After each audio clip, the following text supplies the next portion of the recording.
Students, आज हम भी पार्ट सेकंड के प्रथम प्रश्न पत्र प्रमुख राज्य व्यवस्थाओं में अमेरिका के संविधान में अमेरिकी कांग्रेस के सीनेट के बारे में अध्ययन करेंगे। अमेरिकी सीनेट अमेरिकी कांग्रेस का द्वितीय और उच्च सदन है।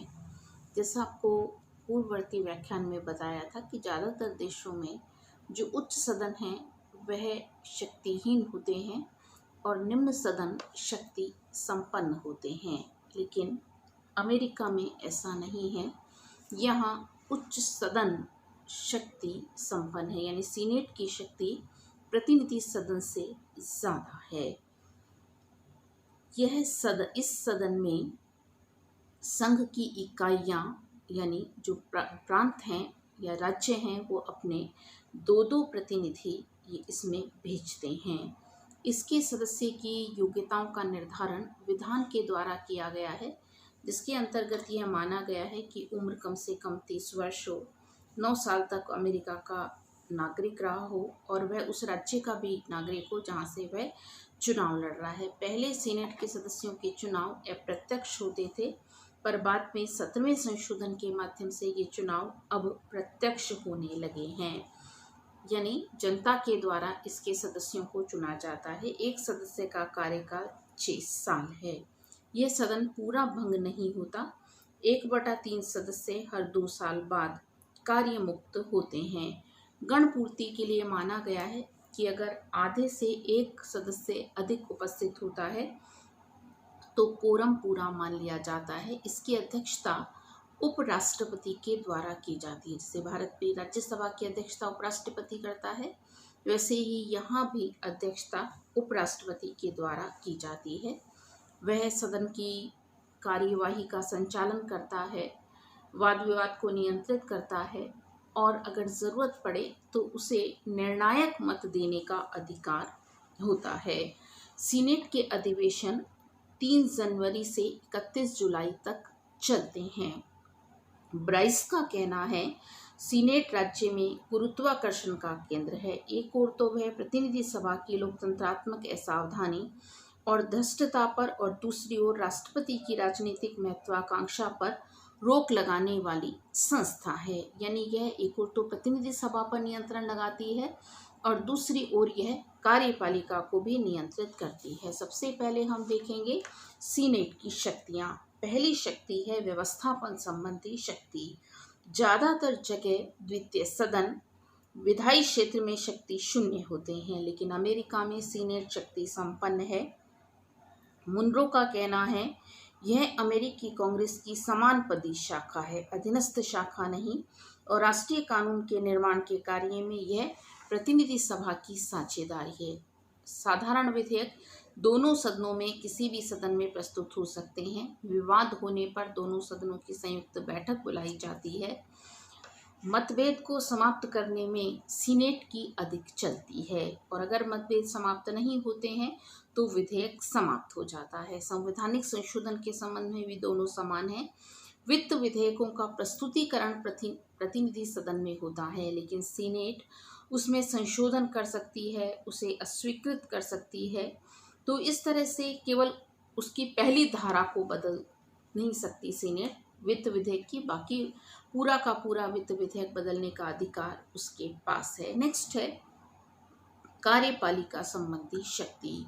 कार्यपालिका संबंधी शक्तियां बहुत अधिक हैं सीनेट की, जो कि इस प्रकार हैं। इसमें पहली है राष्ट्रपति के द्वारा की गई संधियां सीनेट के द्वारा अनुमोदित होती हैं, यानी राष्ट्रपति के द्वारा जो अंतर्राष्ट्रीय संधियां की जाती हैं, सीनेट अगर उसे अनुमोदन नहीं देता है तो वह संधि लागू नहीं होती। जिससे कि वर्साई की संधि पर सीनेट ने मंजूरी नहीं दी थी। सीनेट की शक्ति के कारण राष्ट्रपति किसी भी प्रकार के प्रशासकीय समझौतों को गुप्त नहीं रख सकता है। दूसरा है सीनेट राष्ट्रपति के द्वारा की गई नियुक्तियों की भी पुष्टि करता है, यानी राष्ट्रपति के द्वारा जो भी नियुक्तियां की जाती हैं, राजदूतों की नियुक्तियां, न्यायाधीशों की नियुक्तियां, सीनेट के द्वारा उसे भी मंजूरी जब तक नहीं दी जाती तब तक वह नियुक्ति वैध नहीं मानी जाती।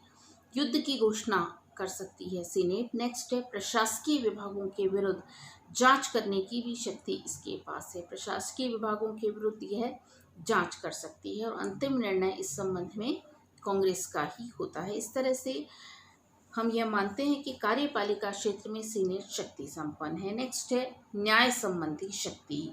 राष्ट्रपति, उपराष्ट्रपति, न्यायाधीशों के महाभियोग सुनने का अधिकार इसे है।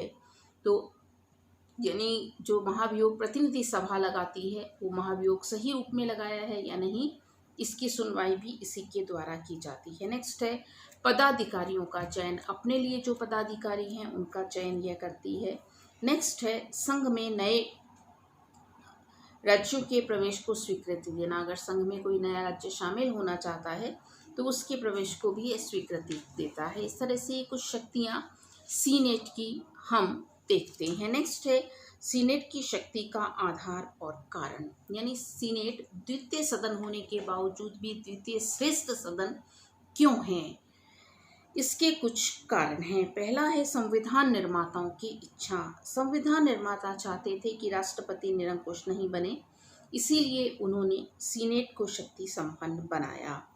सीनेट भी मनमानी न करे, इसके लिए उन्होंने प्रतिनिधि सदन को समानुपाती बनाया है।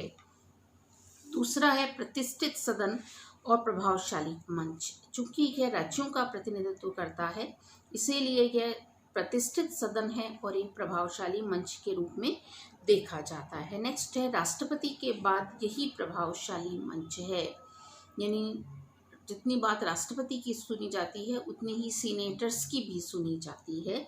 सीनेटरों के विचार से जनमत प्रभावित होता है। आकार और रचना, इसका आकार बहुत छोटा है और एक स्थायी सदन होने के कारण यह अच्छी ढंग से काम कर पाती है।